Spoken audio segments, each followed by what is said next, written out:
Good morning, Barbara. Good morning, Jim. How are you? I'm fine. You've got the grandfather clock in the background. I do, and I always have to shut it off when it starts on the hour because it dings so long. Yeah. I need to silence my chimes in the background. Good morning, Shane.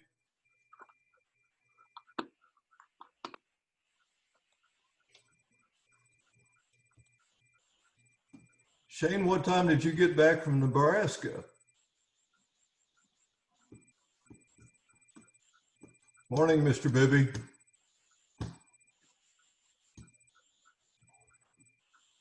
Everybody's quiet this morning. Well, I couldn't get anything out of Don Wasson, but I thought Morning, Don. Mine went automatically to mute for some reason. I had to unmute. yeah. Shane, can you unmute for a sec? Good morning, all. Good morning, Michael. Good morning. Shane, what time did you get back from Nebraska? We got back at 5 or 6, I think, in the evening. How did you cover so much territory if you were in a remote part of Nebraska? Well, we made the trip up in one day, and then spent a ton of time up there at a field trial, a bird dog field trial, and then went east from there to the confluence of the Niagara and Missouri rivers and hung out there for a night, and then came back and camped halfway in Kansas, and then came all the way back. You're quite the camper then, huh? Yeah, we go quite a bit. We go quite a bit. This was my kind of back to school trip with my son. Oh, really? Yeah. That's certainly distance learning at a great distance then. Yeah, exactly. Yeah. I want to make sure, Jim, that you're not hearing any kind of echo from me. Sometimes in my office, I need to wear headphones. Well, we'll poll the audience thus far, and I'm fine. Okay. Audible. Yeah, Shane, we'll ask everybody to mute themselves when you start talking, and that should help as well. Yeah, it does. Yeah. Sure. Well, that was a quick vacation, if that was a vacation. Yeah, 6 days. I think we were gone. We left Thursday morning and got back yesterday. That's 6 days, something like that. Yeah. So yeah, not long, but Yeah. nice. So then I got back and got on a guidance for parents for pre-K students phone call with TPS and correct all of the calm and brought back all of the anxiety. It'll Hi, be Shane. Hey, Shane. yeah. Back to the north. I've got a pheasant hunt scheduled in South Dakota in October. What's the weather like? I mean, the moisture like up there? It'll be it's okay. You should have a good hunt. The weather was awful when we were up there. It was 95 degrees in August up there is A, pretty rare, and B, really terrible for running bird dogs. But yeah, I mean, everything looked good, nice and lush and green, and you should have a good pheasant hunt. Thanks. Yeah, we were in Mills, Nebraska, which is where my trainer's summer camp is. I have a dog up there with him this summer. Morning, Bill Bowen. Hey, Joanne, nice to see your pretty face this morning.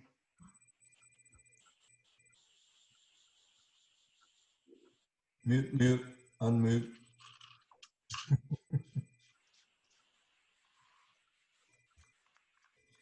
Well, if you're talking, you're on mute. Yeah, I'm unmuted. Good morning. Yeah. Morning, Joanne. Bowen, when did you get a clean shave? Oh, it comes and goes. Depends on my mood. I I might think, throw it back because I want to look like Mike Bibby. well, I don't know about that. You got a long ways to go. One, Bob Archibald. Thank you for delivering a mug. FYI, Bob Archibald was kind enough to doorstep with me a mug that we used to present, haven't been able to COVID wise, but I'm happy to deliver that mug once it's earned. Yeah, I still have a couple I need to deliver. Yes. I had messaged Courtney about that food. I was going to run by there today and pick it up and take it over to the food bank, but I never heard back from her in terms of what time I could.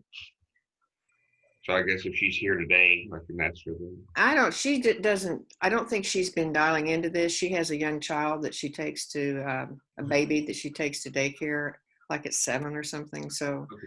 she hasn't been dialing in, but she Okay, has I've got a phone work. number to call her because they said we could just bring it by today. There's a small amount. I can just fit it in my car.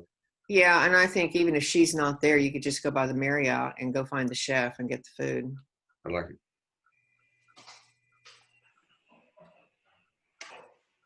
How's the Marriott environment these days, Barbara? Well, when I was there the other day, they have the breakfast line open. I talked to Joe about it, and they're serving food at the breakfast line. So it's been pretty empty. The only time that I saw that it was really packed was when they had I don't know, some kind of a cowboy rodeo thing, and it was absolutely packed. There were trucks in the parking lot, and nobody was wearing a mask, and it was kind of crazy. That was when I met Tim Holder over there when he was giving some of the plaques away. So, but lately it's been pretty sparse over there. Yeah. I guess, hold on just a second.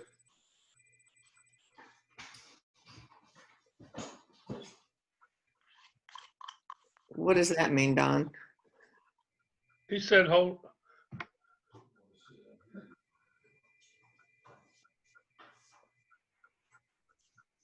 You're on mute again. I don't know what's happening with the mute buttons here.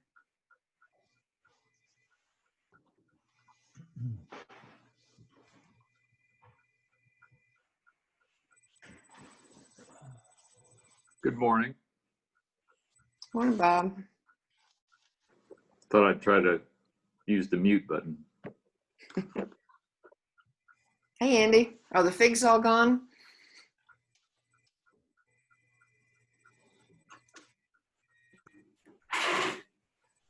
I'm happy to say a new batch is green and will be ready to pick in about a week.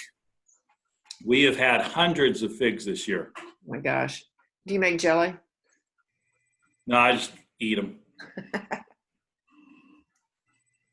Hey, you mentioned that jam that's called Frog Yeah. last week. So I have a jar of that. It's kind of different. I haven't tried it yet. I have it up at the lake. It's different. And it's good. Is it good? Yeah. I'll have to try it.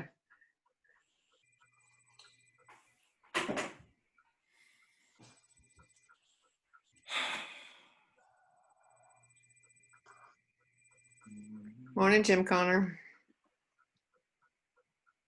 Good morning. Jim, you used to have a different name. You used to have Sandy Connor up there. I don't see it anymore. Well, I have my high-tech daughter get a hold of my computer. There was only one Sandy and a dozen Jims, so I was just trying to be different. Morning, VJ. Is that VJ's phone number at the bottom? No, VJ has his name on there and the little character. He's a little character. Oh, that character.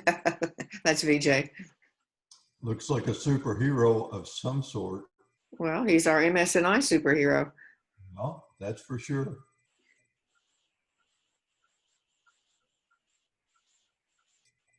Well, How we doing time-wise? good morning to you, VJ.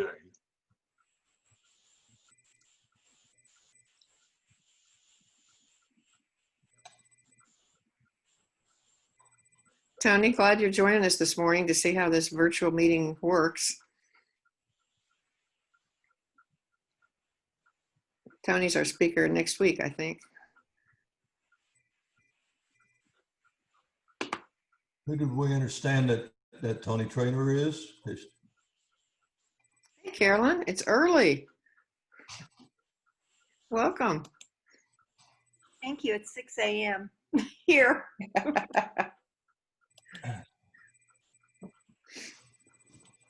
Hi. Yes, I will be a speaker next week. Good morning, Linda. Good morning. Hey, Megan. Good morning, everybody. Good morning. Our numbers are growing finally. All of a sudden, everybody dials in. Yay. I know it. Woke up.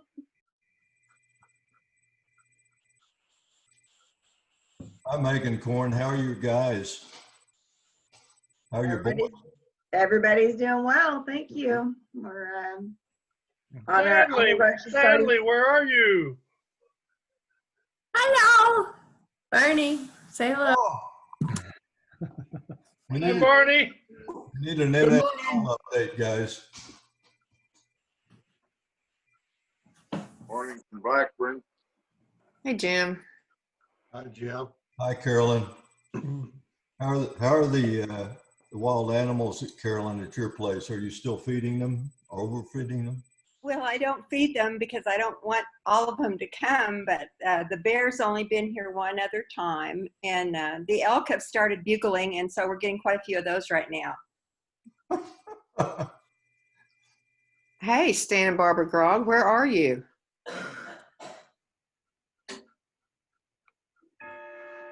Oh, he's in a cave. I'm going to mute for a moment so my clock doesn't drown anybody out.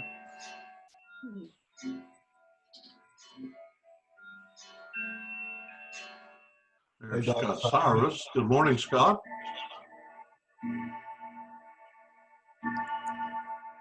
Hi, Tony. Did anybody greet you? Yeah, I think so, but I was gone. Hi. Hi, everyone. It's nice to be Glad here. you made it in. Tony's our speaker next week. Okay, we've got the bell. The meeting is officially going to start. Let me share my screen.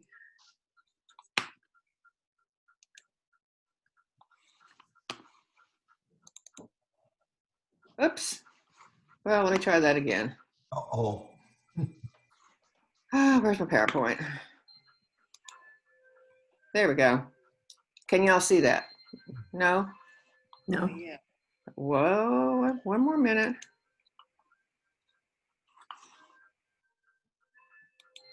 Every time I do this, I think I have it set up right, and then it's not. There we go. You see that? Yes, we can see that. Okay. Well, Jim Milburn, you are our Rotarian of the day, so why don't you take it away? I will. Good morning, everyone. Let's open with a word of prayer. And first of all, throughout today and the coming days ahead, would we please remember those in harm's way?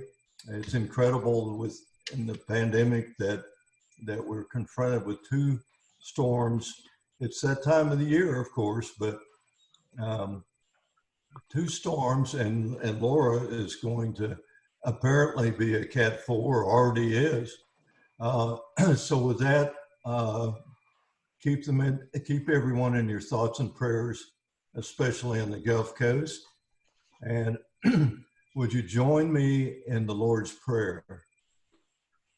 Our Father, who art in heaven, hallowed be thy name. Thy kingdom come. Thy will be done on earth as it is in heaven. Give us Give us this this day day our daily bread. and forgive And us our forgive us our trespasses trespasses as we as we do forgive those who trespass against us. And lead us. And let's see, Barbara, we have a flag somewhere out there. Is it not showing on the screen? Well, It is. it's natural. Yes, it is on the screen. Please join me in the Pledge of Allegiance to our country. I pledge allegiance to Allegiance to the flag the United States of America of America and to the republic for which which stands one nation under God, indivisible, with liberty and justice for all. Now back to you, Barbara. Amen. Okay, Miss Megan, our Sergeant at Arms, you want to take over? Yeah, good morning, everybody. Hi, All Megan. right. Hi. Well, I'm a little groggy this morning. I don't know why. All right. Well, first of all, I guess we have any guests. Anybody want to? We have so Tony, you're our speaker next week, right? All right. So welcome. Thank you for coming today. Thank you so much. Yeah. And then Shane, we have you as our speaker today, and Jim will introduce you. Is there anybody else in the audience? Okay, I'm looking, that doesn't look like it. All right, so are there any birthdays and anniversaries? What month is this? Want to do Margaret's birthday? No birthdays, no anniversaries? Norm and I would have an anniversary next week, which would have been 65. Wow. I did meet with Mr. Baby on that. That's amazing. Yes, Today- Caroline. Today's Jim's birthday. It's a big one. And he's turning 70 today. So we're going to celebrate and go to a restaurant in Taos called Martyrs. Very nice. Happy birthday. Yes. It's also Janet Cheek's anniversary of Rotary, it looks like. 5 years today.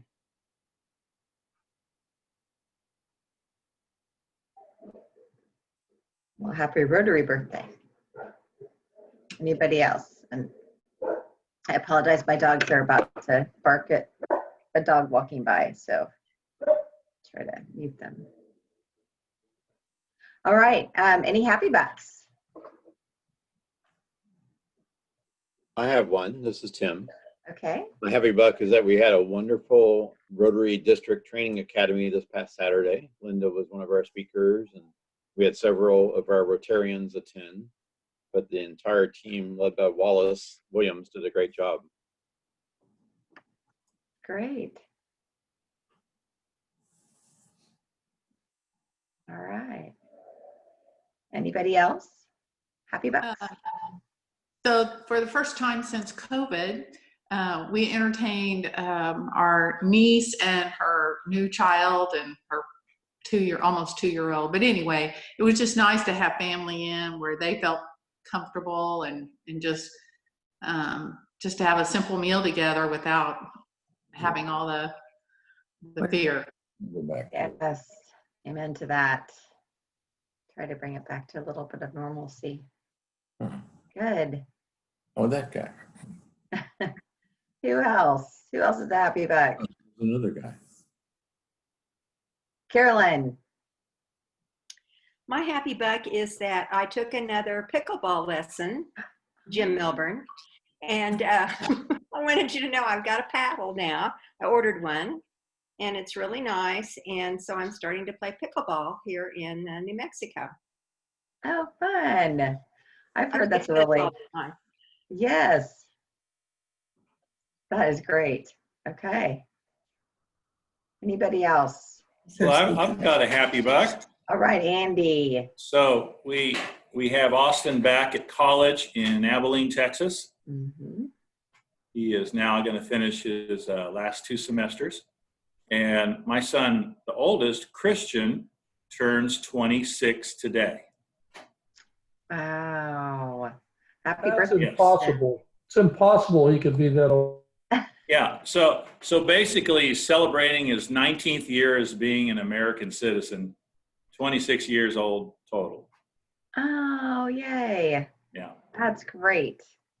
Yeah, a few years ago, I handed out little notes with his phone number. I says, hey, call him.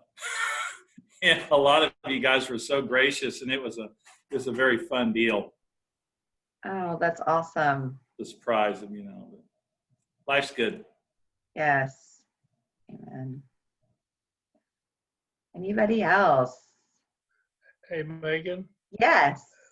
kind of a bittersweet. I went to John Broadbeck's memorial service Saturday in Springdale, and just heartwarming. I don't think I've ever been to a memorial service that was almost a clone of a Rotary meeting. It was really a hoot, and I know John would be cheering for all of the happy things that were said on his behalf. It was a great day for me and for his wife Mary Lee to have so many happy people talking about John Broadbeck. Great day. That's great. That is great. And yeah, probably, it sounds like it was a good celebration of life. That's important. So good. Anybody else? Back on. I do. Maybe Sunday for 2 weeks at various places on the road.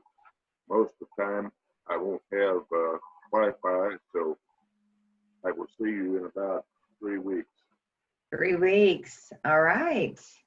Well, enjoy your trip.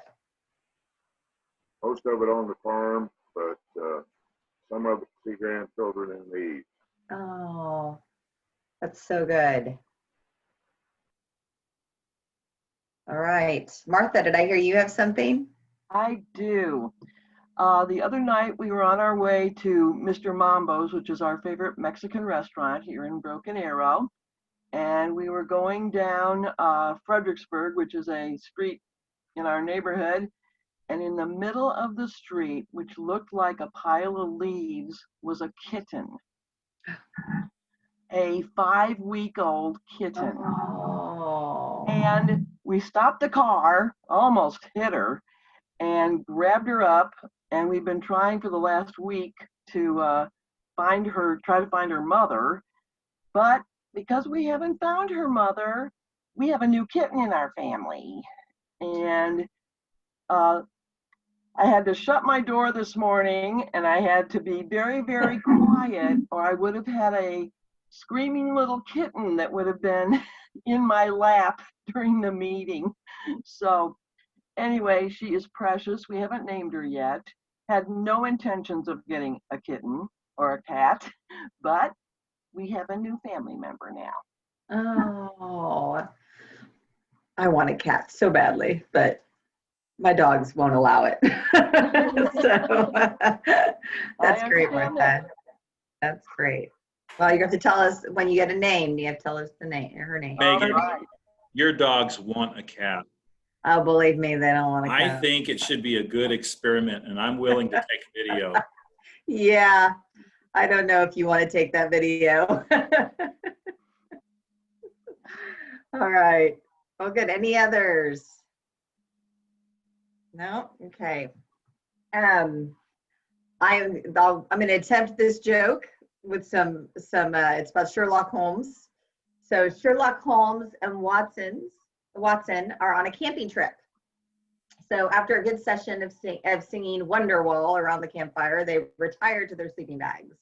Several hours later, Sherlock wakes up and nudges Watson awake. Watson groggily asks, "What?" "Watson, look up at the sky and tell me what you see." Watson thinks about this for a minute, wiping his eyes. "I see millions of stars," Watson answers. "What does that tell you?" asks Sherlock. "Well, astronomically, it tells me that there are millions of galaxies. Astrologically, I can see that Saturn is in Virgo. Theologically, I see that God is all-powerful and we are insignificant. What does it tell you, Holmes?" Sherlock remains silent for a few seconds. "It tells me that someone has stolen our tent." Very good. All right. Good. That's a good one, Megan. Courtesy of Mike Bibby. Okay, let me go back to sharing my screen. And we will move on. Last week, we didn't get around to doing this, and I will take the blame. I did not get around to doing this.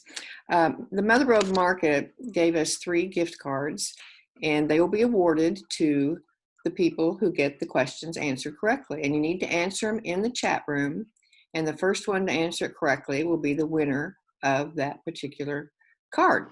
So everybody got it? Okay, first question is, where did the term the Mother Road come from?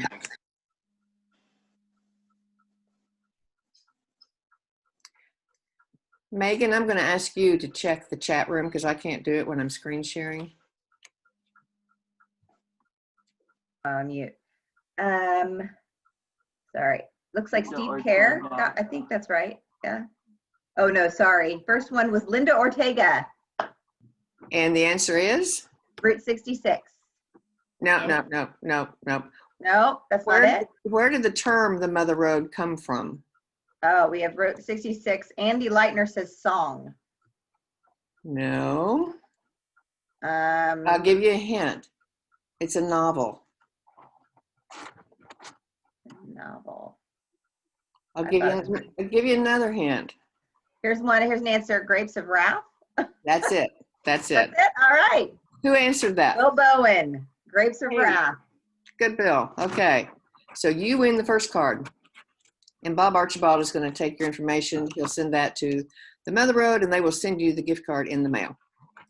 Okay, question number 2.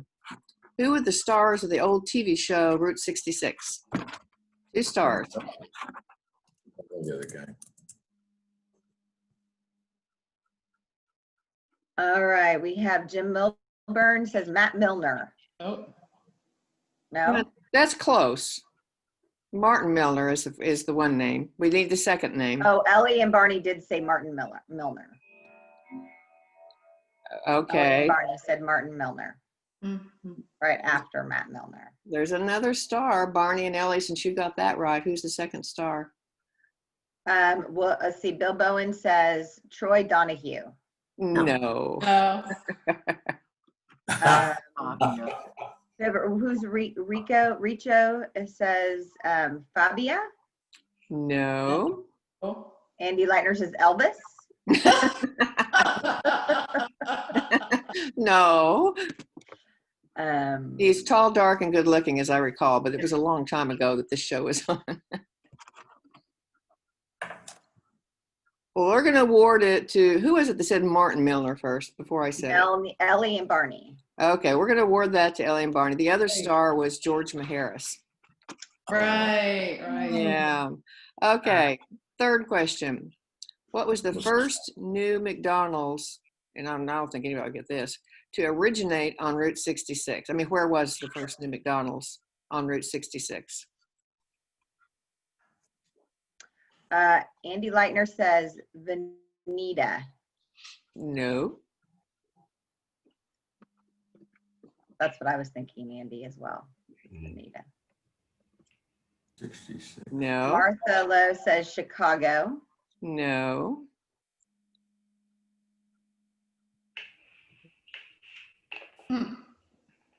Okay. Mike says California. Okay, narrow it down. That's the right state. LA. No. Bill Lawson says Tulsa. No. Tulsa's not in California. Jim Milburn says Tucumcari. Is Tucumcari in California? Santa Barbara. Mike says now Santa Barbara, California. No. San Diego?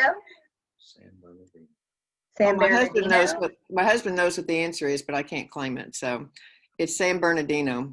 Oh, someone said that. Tim Holder said San Bernardino. Okay, then Tim gets that. Yay, right. Tim Holder. Okay, those are the 3 gift cards. There's this other question I didn't know the answer to. I thought you might be interested in. Phillips 66 had a high octane gas developed in 1927. And how did that name originate? It originated because they did a test drive on Route 66 at an average speed of 66. Little piece of trivia there. One more piece of trivia, or maybe 2. Tulsa native known as the father of Route 66, Cyrus Avery. And if you go to the Route 66 Plaza over there, you'll see some statues and some information about that. And then there's a Tulsan who wrote the Route 66 book, which we have one of. It came out maybe about 10 years ago, is Michael Wallace. Yeah. So that is the drawing. So thank you guys. That was fun. You all may have seen yesterday or the day before that it was announced that the African region is declared free of wild polio virus. That picture is from the Rotary International website. And I believe the only two countries left are Pakistan and Afghanistan, where we're still fighting to free the country from the polio virus. This was a piece of information I found as I was going into my Rotary and looking at our goals and stuff. I thought it's interesting how the dynamics of our club have changed. We basically have stayed around the same number of members, but we have a high percentage of members who are over 60, which means we are the ones who are impacted by COVID should we meet in person right now. But we also have changed from 75% male in 2016 to 62% male in 2020. So I think that's a good statistic. We're getting a more balanced club. I think that's great. Okay, KIP is still doing Wednesdays from 9 to 4.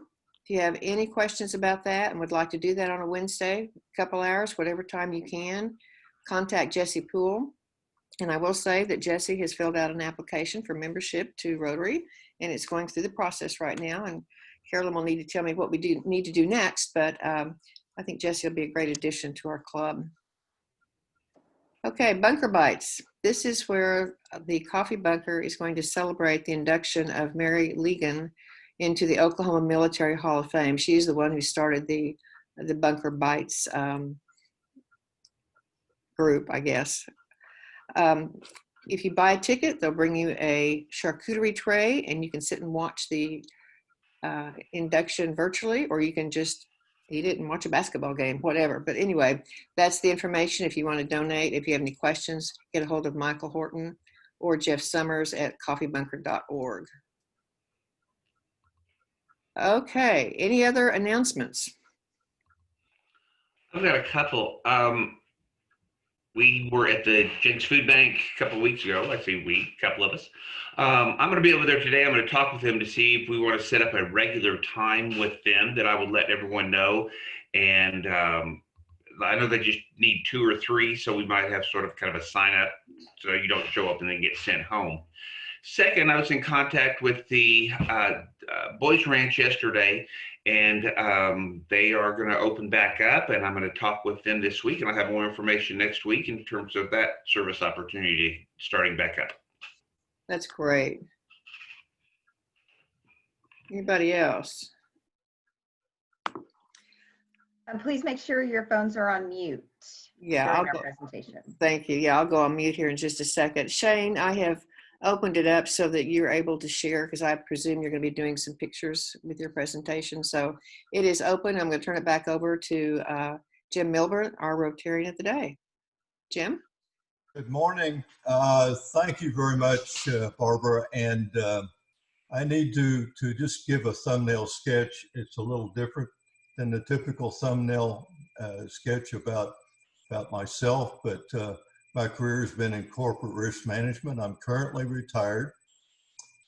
Today, I want to focus on this for the sake of program time by telling just why I'm a Rotarian, and in particular, a Sunrise Rotarian. It is because each of you leads each other, one another by example. And it's because of your leadership and professionalism. I love it. Each of us has fallen into a particular niche based on our skills and background. What I really appreciate, both the core members that some are charter members, like I believe Rich Orvis, but everyone, because of your resilience during good times and during periods of adversity, is just amazing. And this is why I love Rotary, and especially Sunrise. We are all motivated by the same common purpose of putting service above self And each of us live our lives within Sunrise by example. We all seek to live and fulfill Rotary's standards of truth, its code of ethics, which is so important to me based on some bad corporate experiences, but also by striving to be the best that we can be. Each of us continues to demonstrate the mission of helping others in our community and the world. And I thank you for all the impact that each of you have had on my life in short order. Examples of resiliency and, for example, you remember when Joe Goddard was overwhelmed at the hotel and had to pull back because of the renovation plans and what have you at our meeting place. Sunrise had to quickly find a new president in short order. And we had someone step forward willingly, and that was Linda Ortega. And everyone will be forever indebted to Linda for stepping forward. But it's Sunriser's creativity in the midst of adversity, such as the pandemic. In fact, we never quit. And as we know, as Tim Holder has emphasized, that we're the only District 6110 amongst many that has in fact had held continuous Zoom meetings, keeping our club intact and on board during this pandemic. Also, Rotary International has donated pandemic relief funds to needy nonprofits by club grants across the country. And our grant was honored, and monies to the local food bank. And it's amazing, that was $1,500, but it doesn't go very far for, as you well know, and everyone helped out on that morning. So I want to transition today's program. Today's speaker is Shane Bevel. Shane will share an incredible story of adventure as a veteran photojournalist. He is from Midland, Texas, and he started his career through many newspapers around the country for several years as a staff photographer before making his home here in Oklahoma. His photo studio and business is based here in Tulsa. Shane has 2 children, ages 4 and 7, which sound like it, Shane, that it really keeps you hopping in and of itself. And I want to talk about photojournalism in particular, which is a distinct form, not to be construed as simply photography, but a special form of journalism. Photojournalism is defined as the collecting, editing, and presenting of news material for publication that uses photo images to tell a news story. And wow, what a unique storyteller Shane is. He has won numerous awards right here in Oklahoma. His awards include several Addies and Tellies. So Shane, this morning, in getting started, could you first explain to us neophytes what an Addie is and what a Telly is? So we want to hear, want to hear some of your stories and look forward to it. So would everyone please wave to your webcams and welcome Mr. Shane Bevel. Thanks, guys. Let's see. Let's make sure I'm unmuted. I am. So Addies and Tellies are they're just awards from the advertising club and from a video production group. I don't do a whole lot of awards. Everybody wants you to have awards and wants you to have them in there, and so I kind of earned enough to say I did, and then concentrated on making pictures instead of getting awards. So I brought some work for you today, and I'm going to kind of jump right into it. you know, Jim and I talked a little bit, and one of the things that he mentioned that if you look at my website that I don't have that I don't focus on something, that I don't have a niche, and that's partially true if you look on the surface. But my niche, and really the only thing I use photography for, is to tell stories. And so I used to tell stories for newspapers, and I still do quite a bit. I still work for some of the top newspapers in the country: the Washington Post, the New York Times, USA Today. Those guys on a somewhat regular basis. Still work for a number of magazines. But now I really tell stories for corporations and organizations. So I do the same work. And it is a specialized work. The style is not specialized. The topic is not specialized. But the idea of telling stories with photographs is really what I do. So I brought a group of portraits here. I'm going to try and share my screen with 3 screens and going full screen. Sometimes it gets a little weird, but I'm going to try it. Let's see. And okay, so can everybody see that portrait? Okay. Yes. Let me get y'all's faces back here where I can see you. Don't look ahead. That's a joke. You can look ahead. All right, now we should be on track. I can see your faces. You can see the photograph. So I started out, I brought 3 groups of photos. I'm going to try and keep an eye on time. Somebody just jump in and cut me off if I run over. But I brought 3 sets of photographs. The first set is just a series of portraits. The second set is kind of a year-long case study with a company that I've been working for, a new client for me. And then the third is some imagery and a few stories from my time telling the story of the construction and completion of the gathering place. And as the years go on, that slideshow gets cut shorter and shorter just because I have other things, other stories I want to tell when I do these kind of things. So I have a few images from that.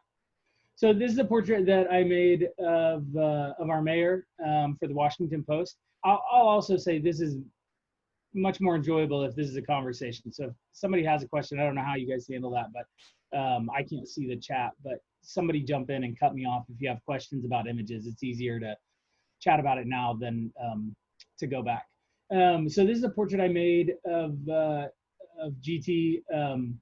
I photographed him not only for the city for his campaign, but also for other publications. So this was shot for the Washington Post. They did a profile on him a while back, and they wanted to talk about kind of his ties to history and how much he enjoys history. And some of you may know, and some of you may not, that this is his office. Nice view. And the table behind him is the city commission table from when his grandfather, Mayor LaFortune, was mayor and a commissioner at the city of Tulsa. And they said that the first thing that he did as mayor was order someone, I don't know who, to find this table. And it was somewhere in City Hall. It had still been there, but it was used like as a storage table or mail sorting or something. It was not in any kind of place of prominence. And he knew exactly what it was and knew that he wanted it in his office as his conference room table. So I think things like that speak a lot about people. And so we wanted to photograph him with the city and with this table. And so this is how we did it. He also has Ronald Reagan's couch in his office, which is interesting. It apparently was not a nice couch. He bought it at an online auction from one of Reagan's, I guess from the ranch estate when they sold it, and it showed up. And his wife, Susan, was not pleased because it turns out that even Ronald Reagan can have a dirty, disgusting, stained couch. And so it was in storage for a very long time until they recovered it, and now it's in his office. This is a guy named Rico Wright. You may have read about him. I made his photograph for a magazine. These next few are a series of portraits that I shot for Oklahoma Today, which is a tourism magazine, and so is intended for people outside the state a lot. But if you don't subscribe to it, you really should. It is hands down one of the best, if not the best, magazines in the state. It's really beautifully done. I'm lucky to have been on their been on their masthead for 10 years now. Really great magazine. Really lots of great storytelling about Oklahoma, things that you may or may not know. This is another guy. I cannot remember his name off the top of my head, and can't get to it without getting into without leaving the slideshow. But he is a graphic designer and designs T-shirts and tennis shoes and stuff like that, merchandise. And this was for the same series of portraits on Greenwood business owners. So Rico Wright, in addition to running for mayor for a short period of time, also owns an art gallery on Greenwood. I love this lady so much. She was so great to photograph. I photographed her in her greenhouse. She owns the Black Wall Street Market, which is kind of a mishmash of things, way up on Osage Drive in North Tulsa. Really wonderful lady, does a lot of work teaching kids how to garden, keeps a big greenhouse, has a farmer's market. Really enjoyed getting to meet her. So here's where we kind of get really into storytelling, and there's storytelling in the others, but storytelling in portraits. So this is a very specifically designed portrait. A friend of mine, Audrey Chambers, left a pretty big and prominent ad agency here in town, and decided to start her own ad agency, and is fairly young to be doing so, and has a stellar reputation around town. She started an agency called Bear Agency, and we wanted to. It was a big move for her to leave, and we wanted to reflect that in her portrait. And so we wanted a portrait with some swagger to it, and so this is what we came up with. It was a dramatic thing when she left, and so we tried to tie that in to the style of the photographs as well. This is her husband, Dell, who is the creative director at her agency. He's also a partner. And again, just wanted really dramatic photographs, something out of the ordinary, something that would catch the eye of the creative community. And there were, I think, 6 more portraits that we kind of matched style to. This is an attorney in Oklahoma City that we photographed in his office. I do a lot of photographing people in their spaces when I'm shooting portraits. It's what I enjoy doing. I don't do a lot of studio work. I do some, but it's much easier to get a feel for the person and who they are, even if that's, you know, a nice view out of a window and wood grain walls and leather couches. It tells us a lot about people when we see them in their space. This is a farmer that I photographed for the Conservation Coalition of Oklahoma. I'm on the board there, and we did a campaign a while back talking about a law that, a constitutional amendment, State Question 777, which was the right to farm law. A little bit of a misnomer, but we won't get into that. So we photographed a bunch of farmers, and this lady was one. She runs a really pretty big organic farm right outside of Oklahoma City. Everybody knows Coach. This is Coach. I photographed him a while back. He's an absolute trip. He lives in the middle of Frat Row on the OU campus, has never left. And we got to his house, and he wasn't there. No cars were there. Nobody answered the door. So the reporter called him, and he goes, "Oh yeah, I'm hung up in a meeting. Y'all just go on in. The front door is open." And so we were like, "Oh really? Yeah. Go on in." So we just walked into Coach's house, and sitting literally 5 feet inside the door is an unlocked case with all of his championship rings. I mean, the guy is king in that town. Nobody's coming in the house. He also owns, like, I don't know, 8 German shepherds that are all trained police dogs. So that probably helps matters too. This is the artistic director of the Tulsa Opera, Kostis Protopapas. Just kind of a nice little portrait that shows a portrait doesn't always have to be a portrait. It can be something a little bit different. We photographed this for him and for the opera. I get calls all the time, and they refer to this photo and they say, "I want my photo, we want you to photograph this guy and make it look like this." Well, as long as your guy is a Greek-born artistic director of an opera in a $3,000 Italian suit, not going to be a problem. It never is. It's always a CPA who spent too much time at the lake last week and is wearing a crumpled shirt. But it's always good to aim high. This is a doctor at St. Francis that I really love, Dr. Davis Jackson. She works with babies. She's super serious all the time. And the only way you can get her to smile is what we did here, which is just to put a baby in her hands. It's just, you have to figure out ways to make people look great. And she certainly looks great here. This is an attorney that we photographed in the studio a while back. Just again, a little bit of a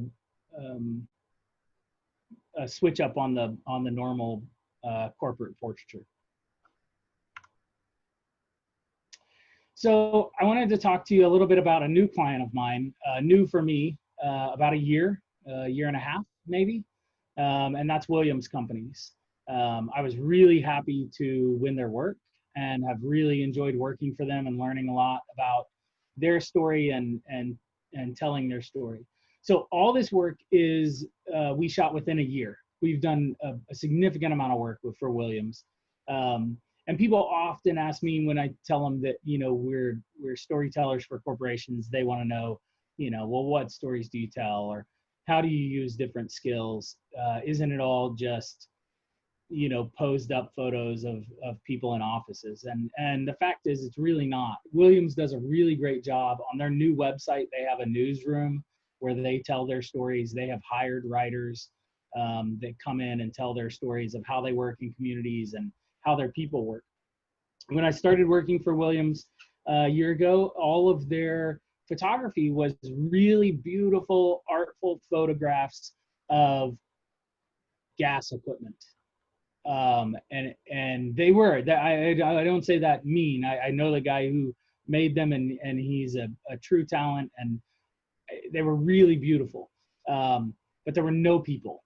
And all of you can probably attest to the fact that when somebody asks a corporation spokesperson what their most important asset is, the answer is almost always our people, our workforce, the people that work for us, the people that make this place go. And very few people reflect that in their materials. And so that's one of the things that we do a lot of.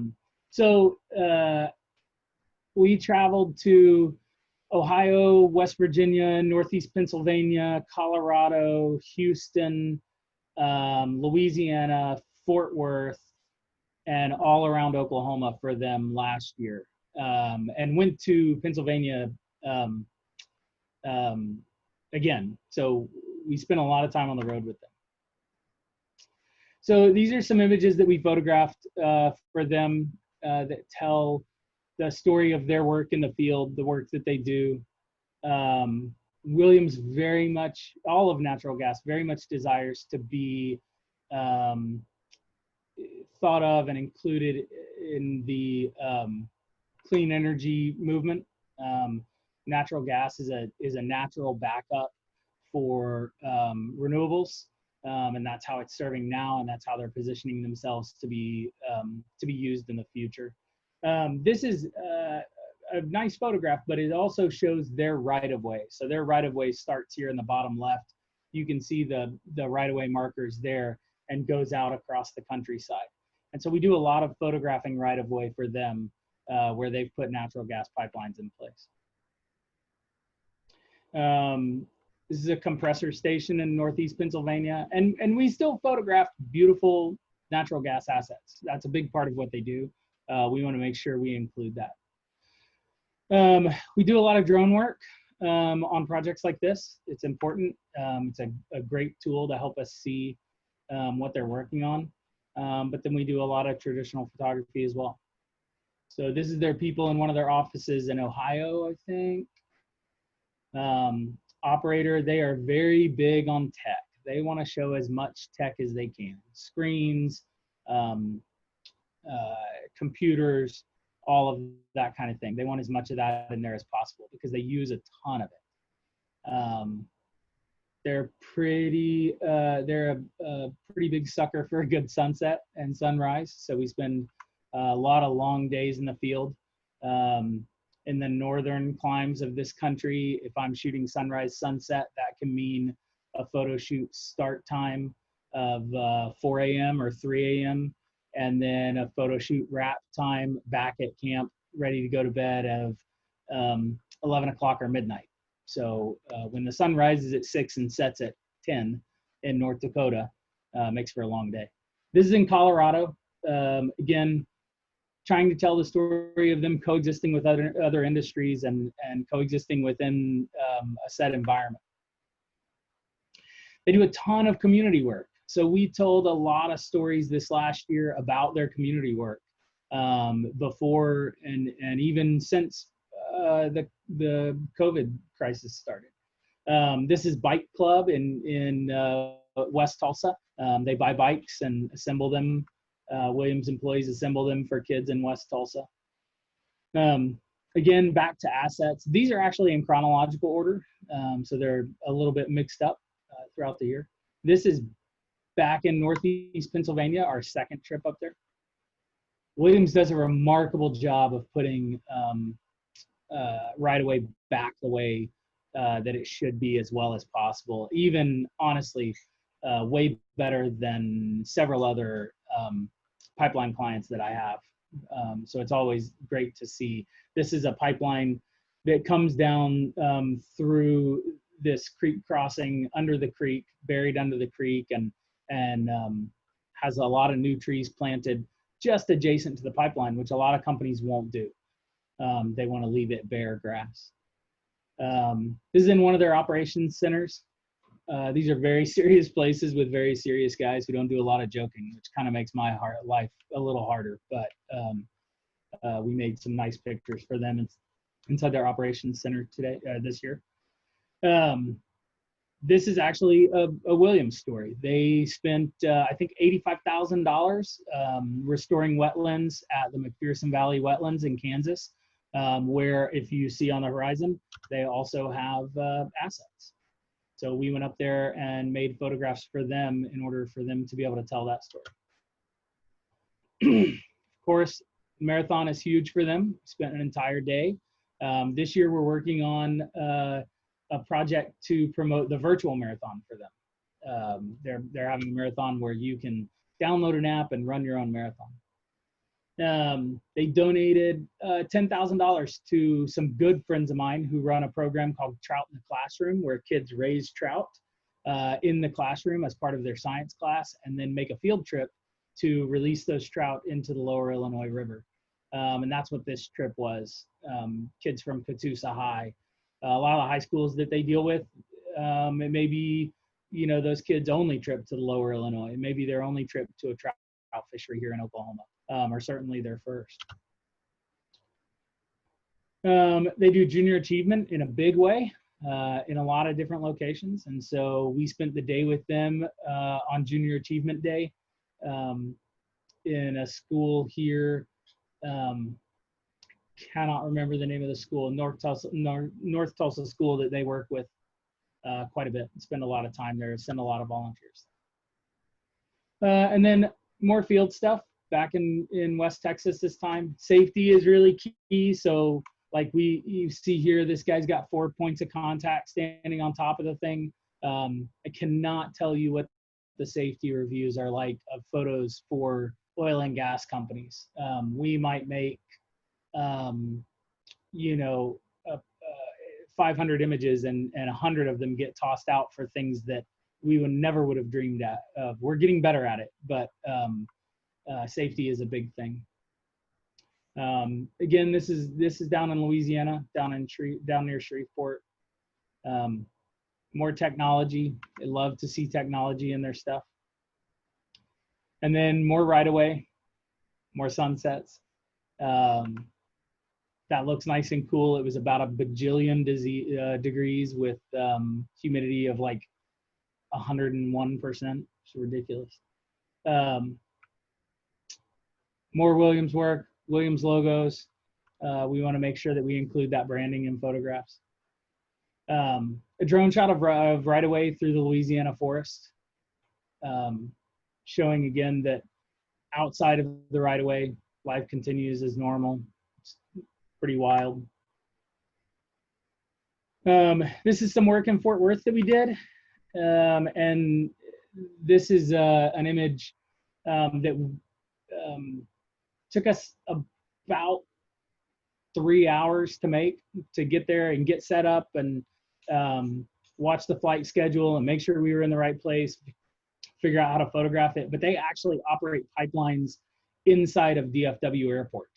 And so it was imperative that we be able to show somehow just that. And you can't tell just by the surrounding area. So we had to time it with the right plane on the right flight pattern to make that photograph. And then this, of course, is Alan Armstrong, their CEO. And so we shot some formal portraits of him, but shot a lot of informal stuff too. This is on their executive floor in One Williams Center. If I was talking about my other client, BOK, I would say the BOK Tower. They both have their own names. Same building. And then this is the last photo shoot we did for them. They are leasing space if anybody's looking. There's a bunch of space coming open in One Williams Center, and they are leasing a ton of space there. And so they asked us to come in and photograph the building for promotion. So that's a year in my work for Williams. And I think you can see how broad the topics are, but we really try to keep the same style, the same look throughout everything, and try to have the kind of the same messaging, and of course me getting to know them, knowing their stories and what's important. So Shane? Yes. You're going to talk about the gathering place. That's actually a question that just came up. This is Shane, gathering place next phase is underway. Assume you're going to have photo updates. I think so. I haven't heard from them. So what we did for the gathering place was build this massive archive that spans 7 years. I worked on it for 7 years, still work on it. Although right now there's not a lot going on because of COVID. All their events are shut down. But what we really wanted to do was build a historic archive so that 25, 50, 100 years from now, people could come back and see what it took to build this park. Things that people will never see again. So this is the outside of the inside of the tunnels under Riverside. This is now buried under 40 feet of earth, and the park is built on top of it. But I use this image because I love the amount of detail work that went into building the gathering place. This guy is feeling an epoxy coating, a waterproof epoxy coating by hand, 4 tunnels, each one 100 feet long. 100 yards long. And he is feeling every inch of it for thin spots, marking it with a Marks a Lot marker so that they can come back and repair that so that those tunnels won't leak water in years to come. It was also the first pop of color that was not dirt or sky in 3 years of construction. The amount of dirt work that they did in that place was remarkable. So I was very excited to see a color that was not red earth or blue sky on site. This is the elevator shaft inside the boathouse early on.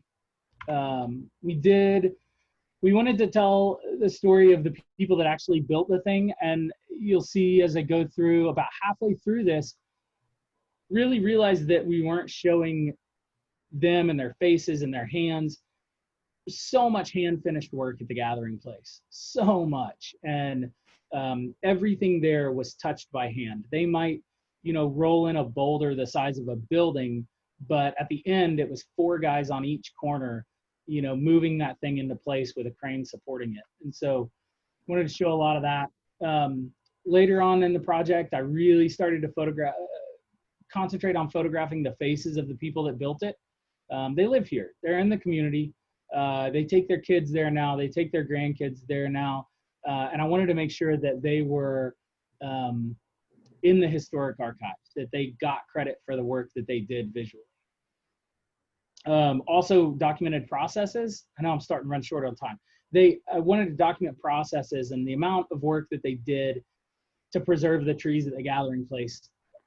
Completely remarkable. And this is one of those things. Normally they would just drag this thing with a bobcat because it's full of concrete.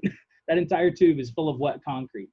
But because they're in a tree preservation zone, they're not allowed to use any wheeled vehicles. So they had to do everything by hand. The waterworks underground that run the gathering place are stunning. I mean, they are infinitely interesting. This is the very inside layer of the fireplace, which was actually built long before Williams Lodge was built, and then Williams Lodge was built around it. It's its own structural entity. It's not supported by the building. It cost a fortune to engineer, mainly apparently because it's oval shaped and ovals are not strong. And so they spent a ton of time and money doing that. This is the artist that, his name escapes me right now, that installed the Cabinet of Wonders. It took him, if you've ever been in there, it took him 8 weeks with 3 assistants to place each one of those items in the Cabinet of Wonder. Really amazing deal. This is one of my favorite images. This is the night before, or actually, if you look up here, 2 nights before, the BOK Tower is lit up with a 3, which means that there are 3 days to go until opening. And so this was photographed right before it opened. I'm sure you guys remember this laser exhibit that they brought in that was just so beautiful. It was a donor event at the park. It was such a gorgeous, peaceful night in the park, and it really got everybody really excited. And then we continue to photograph the park in use now and continue to tell those stories both on social media and through all of their channels and publications, of people actually using the park and making use of it. This was super rare. I don't know that we'll ever have snow and leaves at the same time again in Oklahoma, but I guess you never know. So the minute it happened, we packed up and went straight out there. And then we're back to the beginning. So I will stop sharing that. And I know that I have used up a ton of time, but if anybody has any questions, I'd be happy to answer them. Are there any other questions? I think we just got one comment about Janet Cheek says that she lives down the street and the lasers were just above her balcony. Scott and I followed it as far as we could. It was amazing. Yeah. And he said, fantastic job. I have friends that followed it way up into North Tulsa. And it was pretty amazing. I do not, somebody asked if I know Ron Milam. I don't. Okay. Any other questions or comments or anything else? That was beautiful photography. That was really interesting I could sit and watch that for a long, long time. That was. Thank you. Absolutely Hey, Shane, beautiful. Yeah. Hey, Shane, I don't see any video. Everything is still. Yeah, I do some video. I don't really like video. It's tedious. It's very involved. There's a ton of back and forth with the client. I don't believe that in today's world we have to do video to be still photographers. I think we can be still photographers. It's harder, but I think we can. All that said, this year we have kind of ramped up and started doing more video.